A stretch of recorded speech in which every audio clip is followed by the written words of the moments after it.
Ben ritrovati cari telespettatori, rieccoci insieme. Vi presento subito a questo punto i nostri interlocutori, i nostri esperti. Ben ritornato il dottor Riccardo Vizzi, grazie di essere qui con noi, che è dell'area manager di Studio 3A.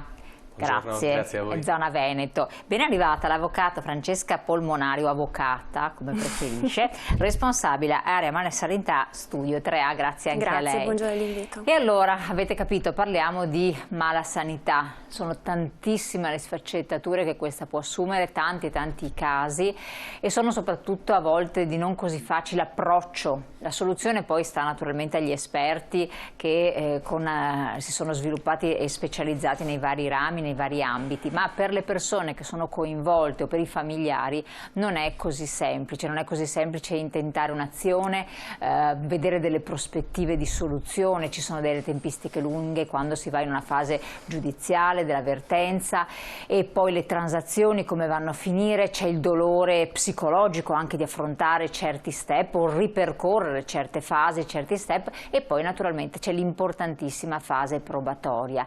Nell'ambito della sanità però succede un po' di tutto e di più, come in tutti gli ambiti, per carità, e cerchiamo un po' di analizzare insieme, di tranquillizzare anche con dei casi generici le persone che affrontano queste vicissitudini, perché rivolgendosi alle persone che sono preparate tutto diventa un po' più semplice, un modo per scaricare anche certe azioni che altrimenti diventano difficili da fare, da affrontare. È così, vero?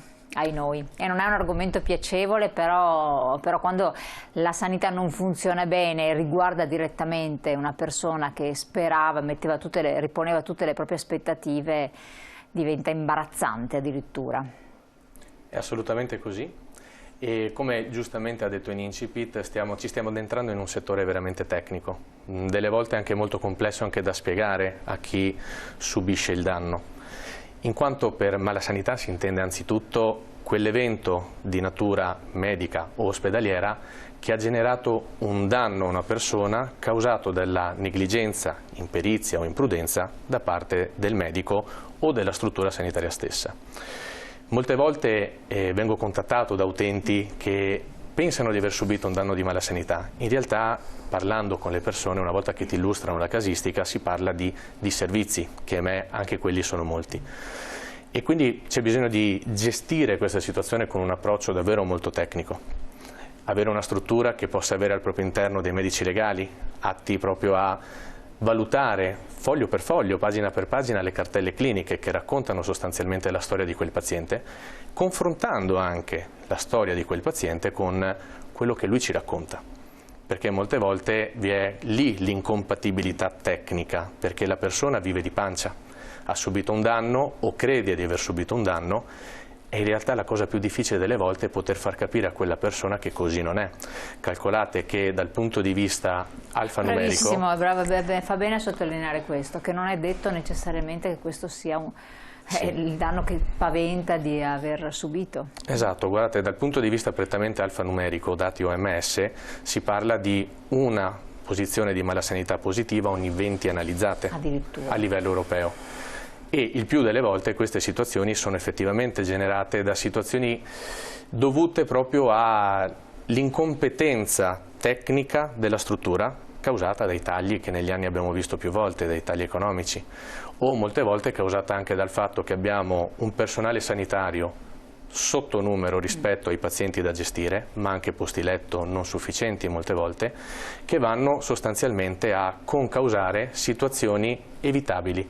È stato stimato infatti che circa 3.200.000 cause in Europa sarebbero evitabili se ci si adeguasse nel modo corretto e soprattutto con la gestione economica corretta nell'incentivare le apparecchiature, il numero di personale sanitario e infermieristico.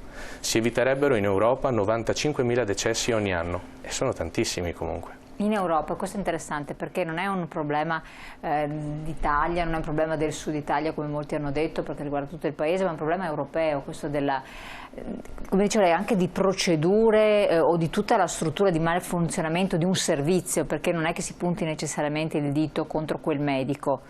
che a volte può essere anche difficile, perché io ho parlato con persone che hanno subito casi di malasanità e dicono: ma a me dispiace anche perché il medico è stato così gentile, o quell'infermiere che ha avuto particolari attenzioni, così sembra quasi di penalizzare proprio la persona.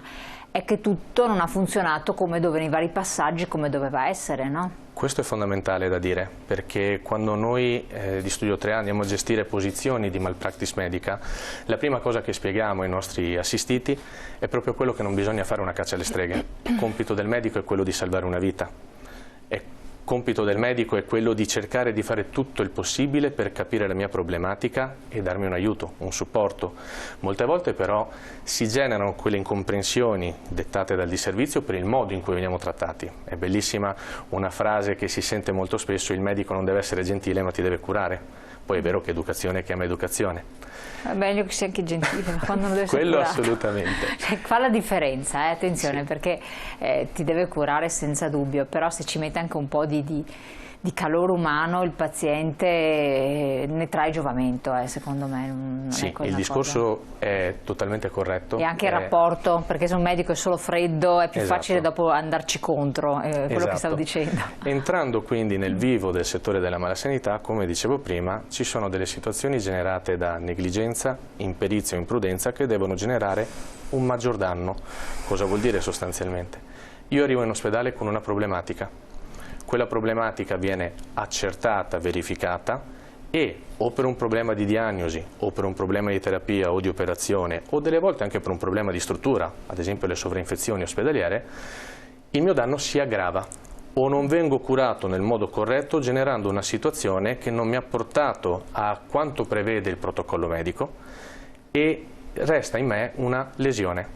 Quella lesione quindi deve essere accertata, ma non solamente nella quantificazione della lesione stessa, come avviene ad esempio in un incidente stradale. Deve essere anche accertato perché si è verificato. Infatti moltissime volte ci sono delle situazioni che si chiamano prevedibili ma non prevenibili. Cosa vuol dire quindi? Quella determinata complicanza può succedere, è prevista nel protocollo medico, ma non è detto, quindi è prevedibile, ma non è detto, quindi non è prevenibile, quindi non posso sapere su quei pazienti a chi può capitare. Il problema ovviamente qual è? Che quando c'è quella persona che resta con quel danno residuo, che pensa di essere vittima di malpractice, e lì poveretto ovviamente si trova con una lesione da gestire molte volte a vita. Vi sono poi invece delle altre casistiche dove c'è proprio l'errore, e lì in quel caso ovviamente il medico, come dicevo prima, deve salvare una vita, ma è pur sempre una persona e tutte le persone possono sbagliare. E allora in quel caso è più che corretto entrare a tutela di quel danneggiato, perché moltissime situazioni che abbiamo negli anni analizzato erano totalmente evitabili. Totalmente evitabili? Molte volte sì. Quindi questo è molto molto grave. Ecco, io sto riflettendo un po' anche a tutte le problematiche che abbiamo nella nostra sanità, dopo non, per carità è un po' un problema trasversale, abbiamo visto in Europa, c'è, ma anche da altre parti, ma il problema della mancanza di sanitari, medici mancano, è un problema crescente, manca personale, manca infermieristico, a tutti i livelli. E lì ovviamente ci sono delle ripercussioni, ma in questi casi così generici, quando il medico deve spaccarsi in 4 per riuscire a sopperire, a far tutto, idem il personale di assistenza, è sempre casi di mala sanità? Si può definire tale? Sì, è sempre un caso di mala sanità, perché comunque imputabile alla struttura. Imputabile alla struttura o al medico stesso, perché dipende sempre che errore viene fatto. Infatti in questo cosa è successo negli anni? Negli anni 80 la figura del medico era intoccabile, non c'erano quasi mai richieste di malasanità. Andando avanti con gli anni arriviamo agli anni 90, dove invece è diventata una caccia alle streghe, volta anche purtroppo dalla classe legale, che molte volte mi è rimasto l'ematoma dal prelievo, sì, mandiamo una lettera. Quindi premi assicurativi per i medici che avevano raggiunto dei livelli negli anni 2000 terrificanti. Anche quello. Anche che cosa succede? Che verso la fine degli anni 90 e nei primi anni 2000 il medico, siccome per ogni piccola situazione che si poteva generare si trovava una lettera del legale, si stava passando a una gestione sanitaria conservativa, dove la struttura sanitaria e il medico, prima di mettere mano sul paziente, volevano fare tutti gli esami possibili e immaginabili per cercare di capire la situazione, ma non tanto dal punto di vista diagnostico, quanto per pararsi da eventuali problematiche successive, dicendo: guarda, io ho analizzato tutto. Infatti cosa stava succedendo in quel periodo? Che i costi sanitari sono andati alle stelle e molte volte c'erano dei problemi di malasanità dettati proprio dai ritardi delle diagnosi. A che siamo arrivati nel 2012 con l'ingresso di una prima normativa che ha un po' stravolto il settore sanitario, arrivando infine al 2017 con l'ultima vigente normativa, che è appunto la legge Gelli Bianco, di cui eventualmente faccio parlare Francesca per gestione. Ecco. Certo, no, andiamo nel merito. Prima voglio leggere un attimo questo messaggio, adesso non so chi potrà rispondere. Se il mio medico di base non mi fa fare delle diagnostiche utili per riscontrare una grave patologia e poi a causa di questo ritardo la patologia si aggrava, ne è responsabile e se sì, cosa si deve fare? Grazie. Chi di voi può rispondere? A parte di istruire la pratica, lei avvocato? Posso rispondere anch'io. Certamente. Ringrazio. Allora, diciamo che le tipologie di danno risarcibile da responsabilità medica, come diceva anche Riccardo, sono veramente molteplici, quindi comprendono l'errore terapeutico, l'errore da omessa vigilanza, come anche l'errore diagnostico. Quando quindi un paziente non riceve tutti quegli accertamenti, quindi quegli esami, quindi il medico non predispone tutte quelle procedure necessarie per accertare l'effettiva patologia esistente, si può assolutamente riscontrare si possono riscontrare dei profili di malpractice medica. Questo perché? Perché se fossero stati eseguiti tutti gli esami necessari, la patologia sarebbe stata evidenziata in un momento precedente e quindi il decorso clinico sarebbe stato diverso. Chiaro. Senza ricadere nei casi degli anni passati dove appunto si facevano fare tutti gli esami possibili. Esatto. In questo caso cosa però deve fare la persona che ritiene di essere vittima di un errore sanitario?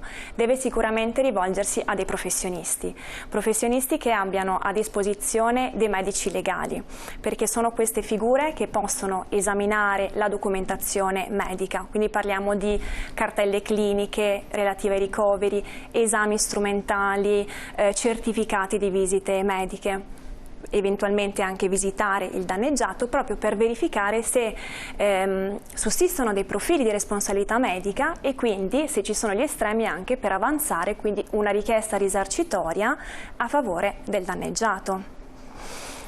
Si tenta sempre di fare un tentativo stragiudiziale con la struttura sanitaria. Ecco, io voglio fermarmi a questo livello perché è una fase importante, quindi non necessariamente perché già quando uno dice vado in causa alle persone viene un po' di ansia, chi ha la consapevolezza di cosa vuol dire andare in causa. Tentativo stragiudiziale importantissimo e poi rispondiamo al messaggio. Andiamo in pubblicità rapidamente, poi torniamo con voi.